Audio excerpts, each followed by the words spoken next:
Kita punya behind the sun. Iya. Sun lagi sih.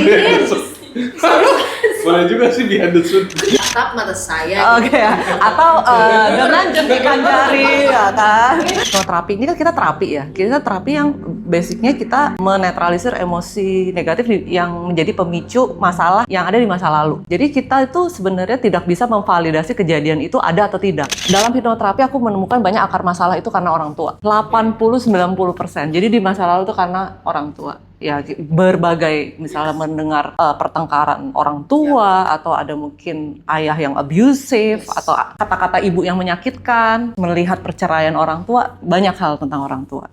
Jadi di certified trainer itu aku bisa mengadakan training mungkin untuk para orang tua nih. Benar banget, dia itu ada karena hardware, ada karena software gitu ya kita bilang ya. Ada karena kejadian-kejadian di masa lalu yang menjadi pemicu dia untuk penyimpangan seksual gitu loh. Kalau di dalam hipnoterapi, kita kan kembali lagi sama tadi konsepnya bahwa kita itu yang kita terapi adalah emosinya. Free Owners Podcast. Can I call you Rose? Serius, gue jadi kagok serius gue jadi kagok. Jadi hari ini kita kehadiran satu our friend, our guest juga. Ini temennya Ciwini, and then namanya Ciin ya kita Iin, panggilnya. ya, Iin. Ya.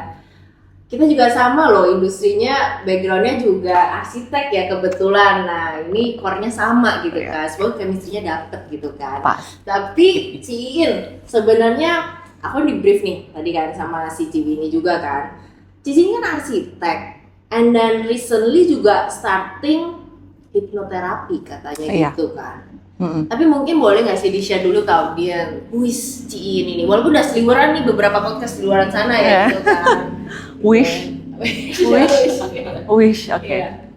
Mungkin kita sharingnya lebih ke journey dulu kali ya. Boleh. Journey kenapa dari arsitek sekarang ada gue sebagai hipnoterapi. Flashback ya, gue tahun 2004 kan mempelajari bidang arsitektur. Memang dari arsitektur itu, selesai dari itu memang perjalanan karir gue adalah arsitek gitu loh, arsitek. Jadi gue sempat kerja di perusahaan multinasional as a project manager juga. Jadi di perusahaan itu banyak gue belajar mengenai project-project gitu, dan kita ngelola project-project besar, bangun-bangun building yang besar gitu. Setelah dari situ sempat juga untuk kerja sendiri. Kerja sendiri itu building biro arsitektur sendiri.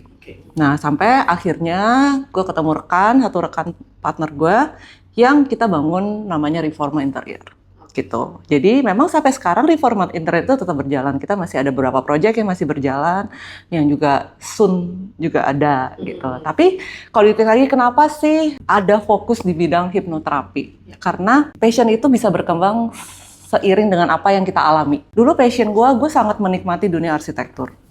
Tapi di sepanjang jalan itu gue menikah, punya anak, terus gue juga dipercaya di berbagai komunitas anak muda. Gue merasa ada sesuatu yang the world's need. Kalau di Ikigai lo orang lihat kan, ada yang what you love, what you paid for, itu arsitektur banget. What I love, what I paid for, itu di bidang arsitektur gue dapet. What you good at, gue merasa cukup bagus lah gue punya biro gitu ya. Tapi what the world's need, gue mendapatkan setelah I'm being a mom, setelah gue mungkin dipercaya di komunitas-komunitas untuk mendidik anak-anak muda gitu loh. Karena mungkin kalau mengenai mental health gitu kan sudah lebih mulai vibe-nya banyak gitu loh. Dan ternyata dari situ dengan mendidik mereka, yang di pikiran gue adalah how can I help them better gitu loh. Jadi gue mulai mempelajari sebenarnya awalnya adalah dunia psikologi. Gitu loh. Di dunia psikologi ternyata itu menarik, sangat menarik karena tiap manusia kan berbeda-beda ya. Jadi kayak gue mau pelajari jenis-jenis manusia, jenis how they think, how they react, itu benar-benar menarik untuk gue. Dan sekitar dipelajari semakin menarik. Dan di hipnoterapi ini manusia punya masalah pasti ada. Manusia normal yang lebih banyak tuh normal bermasalah, benar ya? Mungkin sekarang kita aja manusia normal yang ada masalah gitu kan. Beberapa orang yang sudah terlalu overwhelmed, mereka butuh bantuan profesional. Nah, di hipnoterapi ini gue menemukan lah passion gue itu, gitu. Jadi what the world itu gue menemukan di hipnoterapi. Jadi memang dalam 1 tahun ini gue mendalami bidang ini. Masih relate nih, arsitektur kan seni juga, yang sekarang seni perasaan yang diolah sama seorang Ci Iin ya. Seni perasaan ini abstrak kan gitu kan Ci Iin. Iya benar. Tapi Ci Iin kalau misalkan ngelihat hipnoterapi, terutama di Indonesia, nggak usah ngomongin hipnoterapi dulu, kita ngomongin ke psikolog aja, for my moms ya, gitu kan, orang gila ya, kayak gitu kan, Tabu banget Tabu gitu. banget gitu kan. Sorry, but my friend itu banyak kan juga yang psikolog segala macam gitu kan, di luar gitu, misalnya di Singapura segala macam, it's totally normal gitu loh. Bahkan malah temanku yang di Singapura ini, klien-klien itu orang Indonesia gitu loh, yang second generation, yang running bisnis segala macam gitu, yang sebenarnya stressful gitu loh. Tapi kan they are smiling nih in front of you gitu. Tapi stres gitu, bener kata Cici gitu kan. Tapi kalau so far yang Cici tanganin tuh klien itu dari usia rentang berapa aja sih sebenarnya mainly your client? Gen Z 20-an, 25, 27. Kenapa? Karena mereka sudah mulai memasuki fase mereka ini udah selesai kuliah nih. Iya. Kayak kita SD, SMP kita ikutin aja kan gitu kan. Setelah itu kayak gue harus ngapain ya gitu kan. Sometimes mereka struggle. Gini, dunia sosial media itu kan menampilkan sesuatu yang baik-baik gitu kan. Begitu itu dibandingkan, kok gue nggak sesukses dia ya. Terus kok gue, mulailah dicari akar masalahnya. Kenapa ya, mungkin apa karena orang tua gue atau karena apa ya kan. Tapi kita nggak tahu masalah orang itu akar masalahnya, pemicunya di mana. Makanya di hipnoterapi ini kita bisa mencari sebenarnya akar masalah mereka itu ada di mana. Mungkin di masa lalu, yang kenapa mereka merasa sekarang setelah selesai kuliah, mereka merasa kok gue nggak bisa apa-apa ya, kok gue gagal ya. Karena 30 udah di tipe orang mungkin udah bekerja sekian lama, berubah-berubah kok kayak kerjaan gue A, B, C gak ada yang berhasil. Sebenarnya kan itu journey aja. Gitu. Midlife crisis juga. Iya, kan, midlife crisis. Ada yang mungkin puber, mulai puber, ada yang mulai ya. Kalau usia menikah udah masih kecil gitu kan. Terus usia pernikahan juga sekarang kan itu yang mungkin 30-an usia pernikahan 5-7 tahun itu yang mulai harus ada adjustment lagi. Jadi gitu. konselor juga dong. Iya, jadi kita tuh ada online, ada offline. Oke. Jadi kalau online tuh memang sifatnya konseling. Di konseling itu kita juga ada beberapa teknik yang actually juga cukup terapeutik lah menurut kita. Ini blur ya, saya pernah ngalamin hipnoterapi gitu kan. Ya, itu kan yang kita imagine itu tatap mata saya. Oke ya. Atau dengan jentikan jari ya kan. Ini to be frank, kayak atau itu blur gitu. Tapi kalau ngomongin psikolog, oke lah, aku punya beberapa teman masih bayang lah, setidaknya metodenya gini-gini nih. Tapi hipnoterapi mungkin kalau seperti apa? Kan mungkin kalau udah langsung tidur nggak sadar kayak gitu kan pusing gitu kan, mesti gitu kan. Ini gue beri. Atau kita contohkan sekarang ya, oke semua tidur. Siapa yang mau jadi? Mungkin kok gitu. Aku mau tidur. Tadi malam susah tidur, apa? Gimana aja, coba dijelasin lah supaya tahu nih. Oke, jadi sini kita balik lagi ke pengertian sebenarnya hipnoterapi itu apa. Hipnoterapi itu hipnosis dan terapi. Hipnosis itu adalah suatu kondisi kesadaran sebenarnya, di mana kita itu bukan tidur, tapi kita tuh relax dan fokus. Jadi masih bisa ngobrol. Jadi relax, fokus, tapi di mana tuh posisi pikiran kritis kita tuh udah mulai menurun. Sehingga ketika kita berikan sugesti, arahan, itu lebih bisa diterima. Jadi sebenarnya relax fokus aja, nggak yang kayak di TV-TV atau kalian tuh setidur-tidurnya terus tidurnya bangun, sembuh gitu. Nggak seperti itu. Karena ini kita bilang healing proses juga. Jadi kayak memang yang datang ke hipnoterapi adalah mereka yang memang sudah punya niat untuk sembuh. Jadi yang nggak bisa misalnya adiksi merokok misalnya ya kan tuh paling gampang. Datang pengennya pasti nggak perokok lagi, bener kan? Bener. Ya, bisa dilakukan. Tapi kalau begitu ditanya, nanti setelah ini masih mau merokok nggak? Ya nanti kalau ada klien sih boleh lah. Gitu. Berarti kan sebenarnya niatnya belum besar gitu loh. Yang disembuhkan itu memang orang yang udah niat untuk sembuh.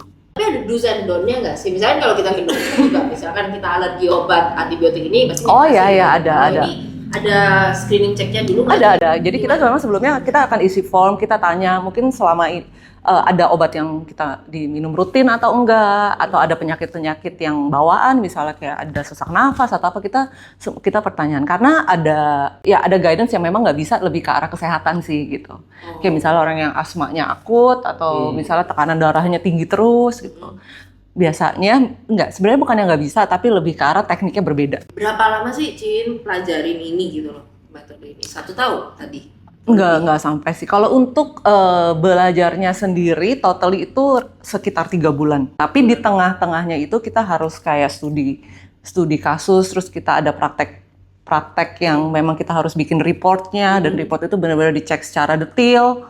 Ini udah benar atau belum gitu. Dan baru dari situ setelah semuanya oke, baru dinyatakan lulus. Udah ada persiapan. Udah ada persiapan ya, gitu. Jadi kayak memang Ya udah. certified lah ya. Ya, certified.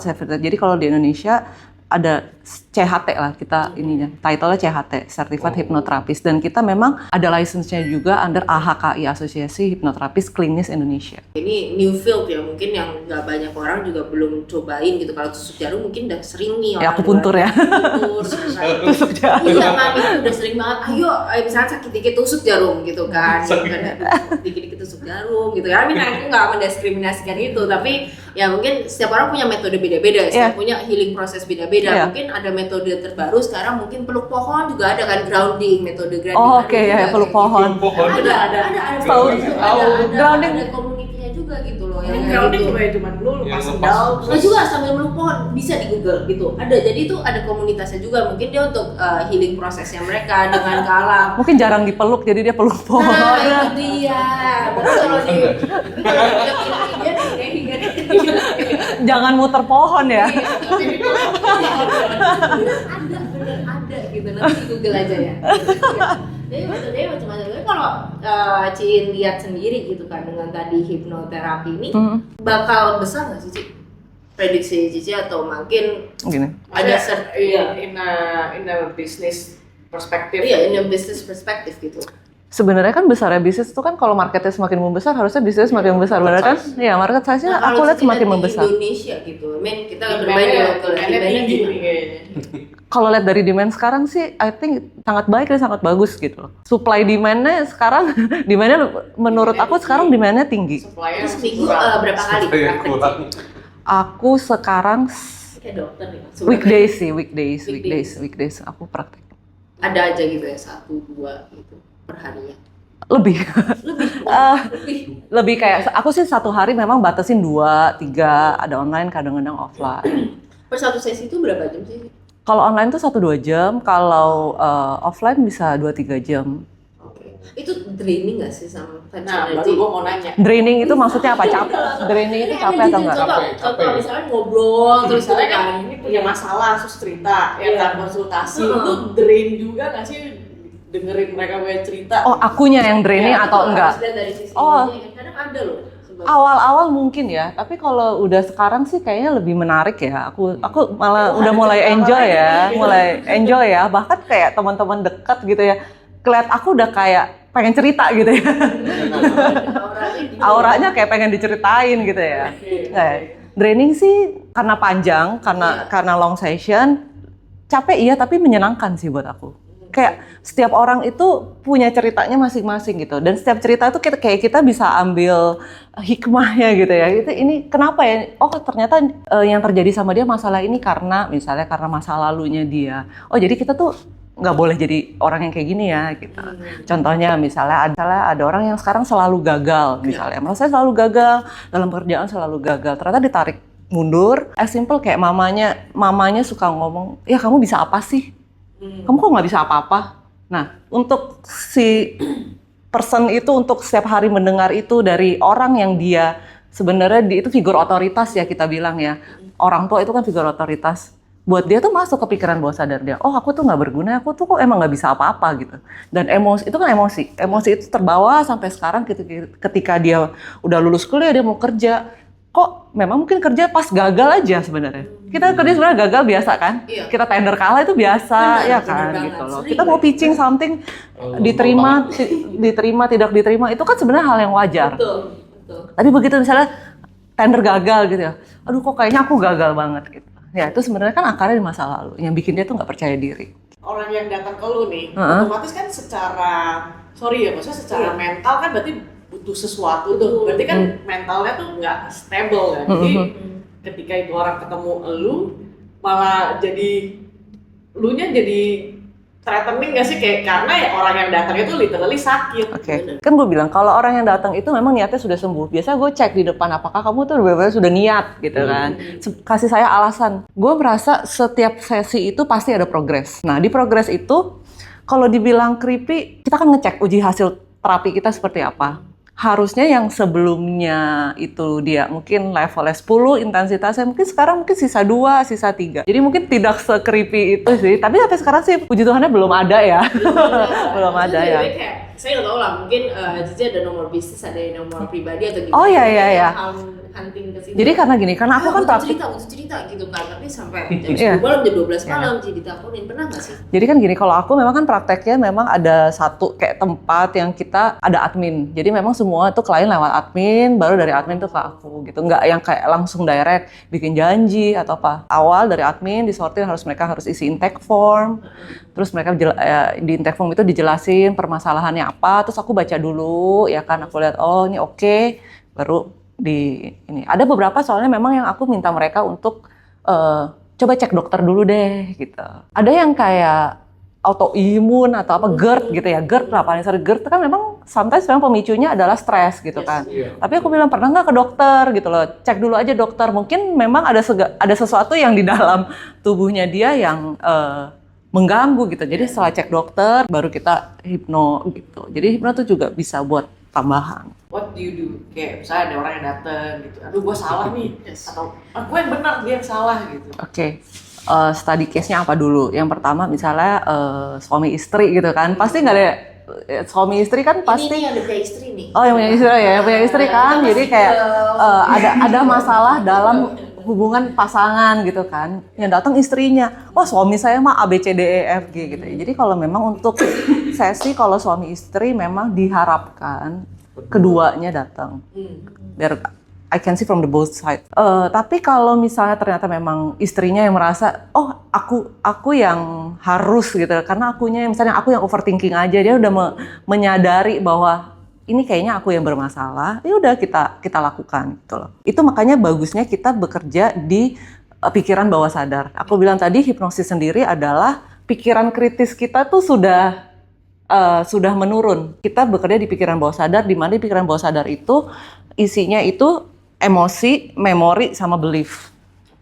Gitu. Jadi kalau misalnya ditanya, aku yang benar waktu kita wawancara lah gitu ya, nggak apa-apa, kita catat aja, kita dengerin. Karena kan aku perlu dia ngasih tahu aku apa yang dia rasain. Kamu mau goalnya apa? Kamu pengennya bagian apa nih yang kita perbaiki? Gitu kan. Oke, dari situ kita kerja dari situ. Nah, di pikiran bawah sadar kita masukin dia ke dalam kondisi hipnosis. Di hipnosis dia akan cerita lagi kejadiannya apa. Sometimes ada yang sama, sometimes ada yang beda juga. Di memori dia tergantung pikiran bawah sadar dia mengungkapkan apa kejadiannya. Jadi itu banyak data yang kita bisa simpulkan permasalahan dia apa gitu. Ya aku penasaran. Case by case. Case by case. Ngalamin maksudnya yang kliennya yang hilang ingatan, terus mau hipnoterapi supaya hilang ingatannya balik lagi. Ada nggak? Bisa nggak? Hilang ingatan itu karena apa ya? Atau pelupa itu kan? Pelupa. Misalkan dia kecelakaan, terus jadinya hilang ingatan, kan ada kan? Short memory. Short memory loss atau whatever itu kan. Bisa nggak diperbaiki? Kan kalau aku baca research, dan sebelum ada bintang tamu harus baca dulu gitu kan. Ada yang mengatakan hipnoterapi ini kadang ngasih false memory jadinya malahan gitu kan. Jadi sebenarnya bisa atau nggak sih Cin gitu? Makanya aku bilang hipnoterapi ini kan kita terapi ya. Kita terapi yang basicnya kita menetralisir emosi negatif yang menjadi pemicu masalah yang ada di masa lalu. Iya. Jadi kita itu sebenarnya tidak bisa memvalidasi kejadian itu ada atau tidak. Contohnya, ya yang tadi aku bilang contohnya kayak tadi aja, ada orang yang merasa gagal. Terus kita waktu kecil di dalam pikiran bawah sadarnya dia kita lihat, oh kejadiannya mamanya suka bilangin dia, kamu nggak bisa apa-apa. Nah, kita nggak bisa memvalidasi ngomong itu atau enggak. Tapi di memorinya si klien ini, dia taunya mamanya ngomong kayak gitu. Ya, dan menciptakan emosi dia yang dia merasa dia gagal. Yang penting kan bukan memori, yang penting emosinya dia yang kita netralisir. Mau kejadiannya apapun, tetap emosinya yang kita terapi gitu loh, ya kan? Jadi pada saat nanti tadi bilang, kalau ada orang lupa ingatan tuh harus basic balik lagi. dia lupa ingatan, apalagi karena kecelakaan, bisa aja itu apa ya kita bilang hardware-nya ya. Ya, hardware. Kalau hardware itu kita nggak bisa, karena kita kan memang software lah, kita lebih ke arah software di emosinya. Nah ini biar Iya. jadi Kayak tapi kan yang datang ke kliniknya Cici ini saya karena kecelakaan kita nggak tahu, mungkin ada bagian otak dia yang rusak atau apa gitu kan. kalau udah trip off udah nggak bisa lah diperbaiki. Iya, intinya gini, paling gampang hardware sama software gitu. Kalau software masih bisa lah kita install ulang. Tapi kalau hardware memang itu udah bagian kedokteran ya. Gitu. Oke, sekarang kalau kita maju ya Ci ya ke bisnis pipeline-nya gitu misalkan. Itu Cici maksudnya terkoneksi dengan sekarang banyak nih psikolog-psikolog atau gimana dia koordinasinya sama B2B ke perusahaan-perusahaan segala macam. Kita nyiptain untuk kayak karyawan-karyawan boleh konsultasi ke klinik ini gitu. Kalau marketing pipeline dari kliniknya Cici sendiri gimana? Oke, Nah, kalau kliniknya apa boleh di-spill nggak ya? sebenarnya gini, kita masih sistemnya kerja sama sih, kayak kita praktek di klinik ini gitu, ya. Jadi ini bukan klinik sih, ini namanya Rumah Insan Mulia, ada di House of Hope. Jadi kalau Rumah Insan Mulia itu Jakarta Utara, House of Hope itu di Jakarta Barat, aku ada di Jakarta Selatan di Rumah Hati. Pengennya sih ngejarnya, kita selain CHT, kita juga ada namanya CT, itu Certified Trainer. Jadi kita bisa training misalnya beberapa, dalam hipnoterapi aku menemukan banyak akar masalah itu karena orang tua. 80-90%. Jadi di masa lalu itu karena orang tua. Ya berbagai misalnya mendengar pertengkaran orang tua atau ada mungkin ayah yang abusive atau kata-kata ibu yang menyakitkan. Terus melihat perceraian orang tua, banyak hal tentang orang tua. Jadi di Certified Trainer itu aku bisa mengadakan training mungkin untuk para orang tua nih. Aku di ruang praktek menemukan ini loh, gitu loh. Jadi kayak berikan training-training seperti parenting. Nah, tapi itu memang ada certified trainernya. Mungkin dalam 1 tahun ini lagi aku kejar. Gitu. Jadi marketing plan-nya ya lebih ke arah pengennya selain praktek nanti juga bisa ngadain kayak seminar atau workshop untuk orang tua atau misalnya workshop mental health aja untuk yang Gen Z gitu. Gimana caranya supaya tetap strive gitu ya, berjuang di bisnis yang keadaannya sekarang seperti ini. Trion podcast kan ya eventnya? Oh boleh ya, boleh. Ya, Trioners tolong ya Ci, inget gitu loh. Oke, Trioners podcast. Langsung kontak kan, Kita akan kontrak gitu kan. Ya, oke. Tapi Ci, I mean, you're really inspiring gitu kan buat aku karena apalagi cewek di zaman sekarang independen lagi, Cici punya bisnis lainnya, Cici punya your own family, punya anak segala macem. Klienku pernah cerita, dari dalam seminggu gitu, itu tuh ada namanya 4 hari kerja, 2 hari networking, 1 hari zone out. Zone outnya Cici itu apa sih gitu? I mean, you're really busy gitu loh. Aku ngeliat kamu kerja di studio arsitek juga ya, terus habis itu masih punya jadi terapis harus healing gitu kan, kasih healer, auranya, pelayanan gereja, gila, saya aja belum melayani gitu kan. Aduh jadi seperti apa? Anyway, jadi apa sih zone outnya buat Cici? Mungkin lari pagi atau apa gitu loh. Zone out for you itu gimana gitu? Yang pasti aku kerja itu weekdays. Aku Sabtu Minggu sebisa mungkin tidak praktek. Sabtu itu benar-benar khusus untuk case yang urgent dan biasa dari luar kota. Itu pun dari luar kota aku minta mereka untuk booknya jauh-jauh hari. Karena aku jarang banget Sabtu. Jadi Sabtu Minggu emang aku khususkan untuk family sih sebenarnya, ke orang tuaku, untuk anak sama suami. Me time aku sebenarnya bisa aku curi-curi sih. Me time ya. Jadi aku tuh selalu bikin schedule. Enaknya di hipnoterapi kan mereka book session. Dan session itu kurang lebih kita udah tahu berapa jamnya lah gitu kan. Jadi aku memang 1 hari aku cuma cukup 2. Jadi aku antar pagi, bangun, do my own thing in the morning, terus habis itu antar anak itu sampai sekolahan itu 7:30. Masih pagi, cukup pagi kan. Habis 7:30, kadang-kadang bisa me time tuh sampai jam 10, karena misalnya kayak kita podcast gini jam 10. Ya aku juga kadang mulai praktek tuh jam 9, setengah 10. Jadi me time aku dari jam 8 aku masih bisa minum kopi sambil baca buku. Me time aku sekarang baca buku sih. Pagi aku lumayan me time, jadi waktu aku minum kopi sambil aku juggling things, itu udah lumayan me time sih. Me time, terus habis itu mulai jam 9 praktek, makan siang, praktek sekali lagi, itu juga paling selesai jam 4, jam 5. Nah dari jam 5 itu masih bisa me time. Tapi suami ada komplain nggak gitu sih Ci? Kayak misalkan, aduh kamu sibuk banget nih, udah studio please to healing, kapan healing buat aku gitu. Ya kan waktu gini kan suami juga kerja ya untungnya ya. Jadi dia yang sama juga. Enggak, dia di bank. Jadi di bank dia juga pulang kan malam. Jadi kayak misalnya kita ada me time aku sama dia itu olahraga. Jadi kayak Selasa Jumat malam ya aku main tenis sama dia. Jadi juga? tenis. Kamu main tenis juga? Aku tenis, aku juga lagi Pedal. Enggak, aku nggak pedal. Aku lagi golf, lagi ngeracunin Wow. orang. Ya, tenis enak kan tenis kan? Tenis juga Aku Selasa Jumat malam sama suamiku tenis. Oh, itu buat Udah gitu ya? bonding sama dia ya itu udah di situ karena happy itu habis itu kan ya udah habis itu malam kita dinner habis tenis itu udah spend time banyak waktu. Seru sih. Di tengah work life balance-nya dapet banget gitu loh. Ya. Maksudnya ini tipikal women entrepreneur gitu loh. Kalau juggling things, kalau misalnya sebelum praktek aku biasanya untuk hal arsitektur aku tuh bener-bener habis antar anak sekolah itu aku spend mungkin 2 jam untuk juggling things yang arsitektur sih, yang di Reforma itu. Jadi proyek-proyek kan lebih enak kita ngurusinnya pagi ya. Iya.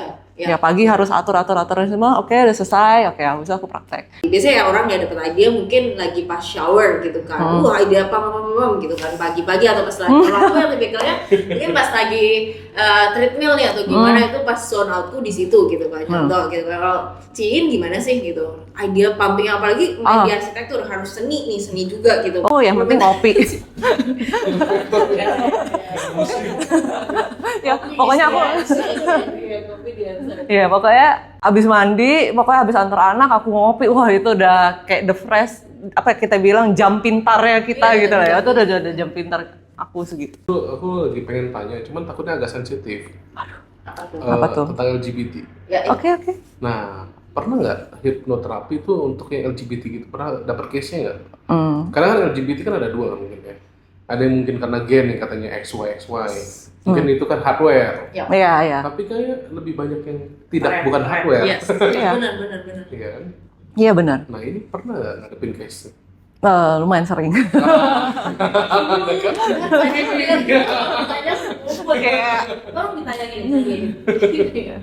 Lumayan sering karena gini, sebenarnya kan konsep teorinya kita bukan LGBT lah, penyimpangan seksual ya kita bilang ya. Benar banget, dia itu ada karena hardware, ada karena software gitu ya kita bilang ya. Ada karena kejadian-kejadian di masa lalu yang menjadi pemicu dia untuk penyimpangan seksual gitu loh. Kalau di dalam hipnoterapi, kita kan kembali lagi sama tadi konsepnya bahwa kita itu yang kita terapi adalah emosinya.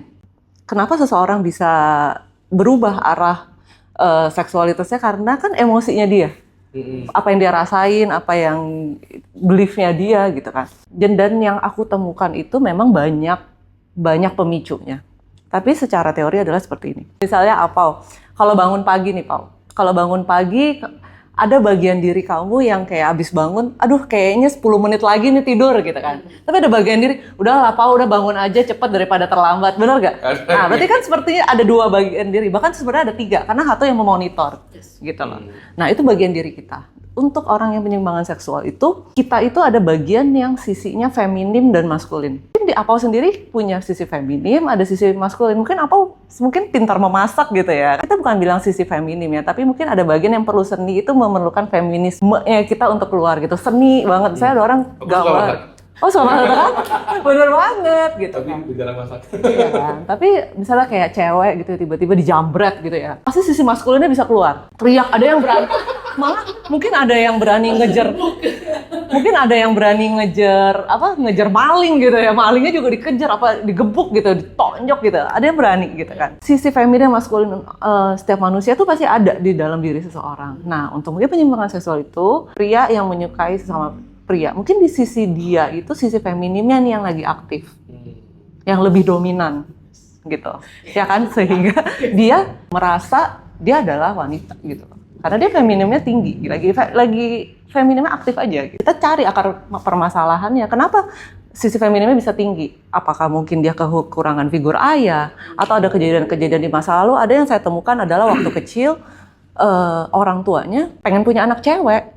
Karena kakak-kakaknya cowok semua. Pengen punya anak cewek jadi memperlakukan. Iya, pokoknya orang tuanya ngomong, aku pengennya pengennya anak cewek. Jadi gini, memori kita itu mulai aktif dari kita lahir gitu loh. Jadi begitu, biarpun baik kita rasanya dia nggak denger apa-apa, sebenarnya memori dia sudah mulai ngerekam. Kalau record itu udah mulai terekord. Jadi apapun yang orang tuanya ngomong, pasti dia udah mulai merekam. Selalu banyak di kejadian hipnoterapi aku menemukan dia teregresi ke 0 tahun ketika dia masih bayi. Gitu. Dia melihat orang tuanya ribut di usia waktu dia masih bayi. Ada yang mendengar kayak orang tuanya, aku pengennya sebenarnya anaknya cewek. Berarti tabu dong bertanya kepada seorang pasangan gitu ya. Kenapa? Mau anaknya cowok atau cewek? Iya.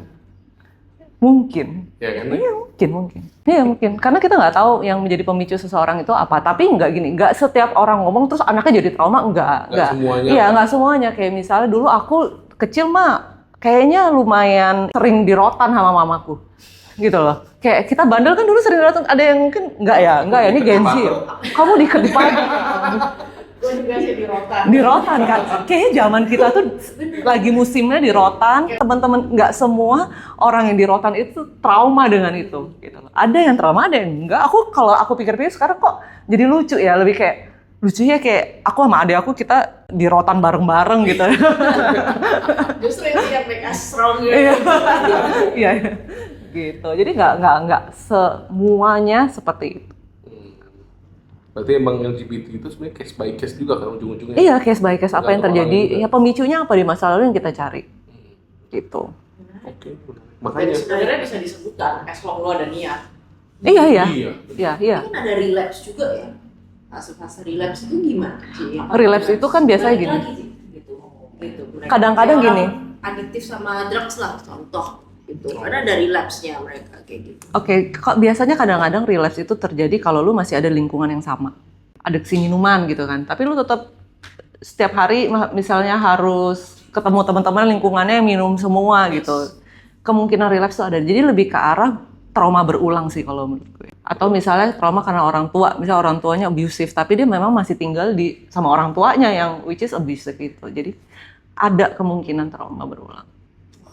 Jadi bisa, sorry ya, correct me if I'm wrong ya Ci ya. Jadi hipnoterapi ini juga bukan yang saklek bisa sembuh total kalau misalkan juga faktor lingkungan, faktor internalnya belum berdamai juga gitu Iya. Jadi benar-benar harus ada area steril untuk mereka ini gitu kan. Iya, karena ini kan healing ini proses ya kita bilang. Memang penyembuhan itu memang datangnya dari si klien itu sendiri. Pertama dia ada niat, yang kedua dia pasrah. Pasrah itu artinya gini, pasrah itu artinya dia sudah percaya dengan hipnoterapi sih. Gitu. Yang ketiga ya dia sudah percaya sama saya as a hipnoterapis gitu. Iya. Nah, aku melihatnya lebih kayak ke mentor teman curhat ya, ada yang mendampingi dalam proses journey, you're not alone gitu. Iya. Gitu ya. Iya. Mereka trust gitu. Iya, mereka harus trust ke kita. pernah ketemu orang yang mungkin bipolar. Oke. Nah, atau juga mungkin ya film-film lah yang ngomongin tentang 2-3 kepribadian dalam hal tubuhnya. Oke. Nah, itu gimana? Pernah Nah, ketemu? tinggal kan balik lagi, enaknya dalam hipnoterapi kita tidak bekerja dengan label. Jadi apapun labelnya, kita tetap proses emosinya. Ujungnya ke emosi, karena bagusnya adalah kita itu tidak memperbaiki simptom. Mungkin simptomnya sekarang kelihatannya seperti bipolar atau apa, itu kan label sebenarnya kan. Tapi yang kita cari adalah akar permasalahan emosi di kejadian itu. Jadi apa yang membuat dia bipolar? Mungkin kita cari akar permasalahannya. Oh, kejadiannya ini, emosinya ini. Ya udah kita netralisir. Itu seperti bola salju sih, bola salju yang darinya kecil, mungkin karena ada kejadian-kejadian lanjutan dia jadi besar. Nah, besarnya ini simptomnya dia seperti bipolar. Ketika klien datang, saya nggak pernah nanya, kamu kenapa gitu loh, penyakit kamu apa gitu loh, karena itu bipolar itu sometimes kita juga nggak tahu dia mengatakan dia bipolar itu basicnya apa, apakah itu cuman karena standar dari misalnya dari lab media sosial, oh kayaknya aku bipolar nih ya, aku ini, ada orang bilang aku depresi berat gitu, mungkin sebenarnya dia nggak depresi berat gitu, dia cuma lihat di Instagram gitu. Atau memang dia udah benar-benar ke psikolog dan memang sudah didiagnosa, itu beda lagi. Gitu. Tapi untuk bipolar ya balik lagi, dia bipolar itu sometimes memang pasti ada akar permasalahannya karena tidak ada asap tanpa api. Nggak orang tiba-tiba bipolar gitu ya. Tapi kan? kayak gitu apakah bisa sembuh? Jujur aku tidak pernah dapat case bipolar, tapi rekan sejawat aku banyak yang case-nya bipolar dan bahkan bipolar itu kan kita bilang bipolar itu 2 ya. Ada yang sampai 7. Iya. Iya. Dan bisa sembuh. Progress very well. Karena aku belum ketemu kliennya langsung, tapi aku mendengarkan cerita banyak. Kalau di movie kan ada yang sampai dia jadi anak kecil, Iya. banget deh. terus jadi cewek, jadi nenek-nenek. Nah itu tadi yang aku bilang, kan kita punya bagian diri, bener kan? Ada berarti kan bagian diri, ada yang bagian diri dia tuh si A, ada bagian diri dia berubah jadi si B. Itu kan tinggal yang mana aktif. Bagian diri Winnie mungkin lu sebagai di rumah, lu adalah bagian diri lu sebagai anak nyokap, ya kan? Tapi mungkin di sini mungkin lu bosnya gitu kan, ya kan? Atau ya kan? Jadi mungkin Winnie yang di rumah sama Winnie yang di sini tuh beda gitu loh, beda cara ngomong, mungkin beda cara, mungkin di sini lebih tegas gitu ya. Kalau di rumah mungkin lo lebih lembut gitu. Benar. Itu kepribadian aja. Kita bilangnya EP sih. Epic. Ya, ego personality. Ego. Wow. Nah, terus Cin, kalau misalkan Cin lihat sekarang ini gitu kan, kan bisnis Cin tadi bilang ada partnership juga gitu kan, nggak alone lah istilahnya gitu kan. Dalam bisnis berpartner itu kan kompleks ya, saya bilang. Kadang kan ada yang cocok-cocokan juga segala macam, nggak semuanya bisa straight satu vision gitu kan. Itu gimana sih Cin ngimbanginnya gitu? Oke, sebenarnya balik lagi ke diri kita sendiri. Apakah kita bisa berpartner atau enggak? Ada mungkin orang yang lebih suka jalan sendiri. Kalau orang bilang kan, if you want to go fast, you go alone. If you want to go far, ya you harus go together gitu loh. Tinggal lu prinsipnya yang mana? Lu kalau mau cepat jalan sendiri juga nggak salah menurut gue kalau di dalam bisnis ya. Tapi kalau di gue suka berpartner. Karena gue yakin partner gue, kita pilih partner juga nggak asal pilih kan pasti. Ada tips and triknya nih Ci, pilih partner untuk seorang Ciin gitu. Kalau gue pertama ya pasti chemistry lah. Chemistry, 2 tujuan goal yang jelas. Terus yang ketiga biasanya gue personality-nya yang istilahnya nggak baper. Nggak baper. Jadi memang kita talk as profesional nih ya. Jadi ya kalau memang kita harus keras ya, bukannya gimana keras gitu. Ya ayo gitu, jadi kita tuh nggak pernah baper aku sama dia gitu. Kalau memang lagi di proyek, memang lagi tegang ya kita tegang aja, dan habis itu kita loose lagi gitu. Andat sih, tapi aku bilang visinya sama itu penting sih, visi sama, cocok chemistry-nya. Biasanya aku pilih partner yang ngisi sih, yang ngisi kekurangan aku gitu loh. Ya misalnya kayak mungkin aku di sisi manajemen atau apa oke gitu ya, tapi mungkin sisi finance ya kan, atau di sisi marketing gitu ya, mungkin aku merasa aku perlu bantuan gitu. Jadi ya sometimes kita harus cari partner itu kan biar saling ngisi aja. Kan misalnya kalau ada CEO, ada CFO, ada CTO gitu ya. Journey-nya CCS, aku bisa bilangnya juga serial entrepreneur ya, maksudnya kan nggak cuma fokus arsitek. Mungkin saya nggak tahu nih di luar hipnoterapi ada bisnis lain apa segala macam. Atau mungkin Cina. Mungkin Firuma mau kerjasama dengan saya ya Firuma. Sulit ya. Tapi Jin mungkin bisa sharing nggak sih ke audiens gitu, maksudnya ya sepatah dua patah kalimat lah gitu kan. Bukan gitu. patah kata ya. Dua patah kalimat gitu maksudnya. Orang tuh pasti punya journey masing-masing menurut aku. Gitu ya. Setiap journey itu pasti membawa pesannya tersendiri menurut aku. Jadi kalau mungkin sekarang, kalau kalian sekarang punya sesuatu yang kalian suka, balik lagi ke Ikigai, what you love for. What you love for itu kayak apa yang kita suka sih gitu ya. Kalian harus jangan berhenti di situ menurut aku. Jadi dari situ kita pikir harus bisa memindahkan dari what you love for ke what you good at. Jadi begitu misalnya lu suka fotografi, you have to be good di fotografi gitu loh. Jangan cuma suka foto-foto doang. Karena begitu lu good, begitu kamu punya skill di situ, you get paid gitu loh. Passion boleh, tapi tanggung jawab itu harus lebih penting daripada passion menurut aku. Ya. Gitu. Jadi jangan aku nggak suka nih kerja di sini, kenapa? Karena kayaknya nggak passion gitu. Tapi sebenarnya di belakang itu mungkin ada tanggung jawab. Kita harus cek tanggung jawab kita apa gitu loh. Nggak apa-apa, kalau masih awal-awal 20 sampai 30, apalagi belum ada tanggungan, menurut aku explore sebanyak-banyaknya. Memang exploring kadang-kadang butuh modal ya, tapi lu ketemu banyak orang, ikut kelas A, B, C yang lu suka dari sana, baru kalian menentukan lah, kalian mau arahnya kemana. Gitu, jadi nggak usah khawatir kalau sekarang kan ada yang merasa, aduh kayak kerjanya baru gini-gini, oh itu part of the journey aja sih. Goal kalian apa? Berarti penting juga harus punya goal. Kalau gue sendiri goalnya adalah gue pengen membangun sesuatu yang punya impact besar untuk orang. Nggak berhenti di gue aja. Jadi kita harus build something yang impacting people. Kalau if I sum up ya, summarize everything ya. So being resilient and persistent lah for Yeah, young good. entrepreneurs, right? And Yeah. be responsible of whatever you do Yeah. gitu kan. Jadi Yeah. jangan cuma following your passionnya ini tiktokan gitu, dancing tiap hari, tapi juga nggak tahu mau hasilin duitnya dari mana, terus responsibilnya kemana. Responsible gitu itu kan. penting. Terus yang kedua mungkin paling penting juga karena kita belajar hari ini dari seorang profesional ya udah certified gitu, jangan cepet overclaiming atau labeling diri kamu sendiri. Misalkan tanya ChatGPT, aku simptomnya kayak gini-gini. Aku susah tidur gitu ya. Aku tuh insomnia langsung. Bipolar gitu kan atau gimana gitu kan. Nanti kan keluarnya beda. Jadi jangan ya Dek gitu. Iya, jangan ya, Dek. Gitu. Bener dong kayak gitu kan. Jadi pergilah ke para profesional ini mungkin yang bisa kasih advice yang mungkin nggak bisa dapat insight di ChatGPT atau gue sekarang kan semua larinya ke ChatGPT. Dedeku contoh Gen Z kan, sakit dikit larinya ChatGPT, udah nggak ke dokter atau halo dokter apapun kayak gitu kan. Misalnya sorry ya dia bisa sensor ya enggak.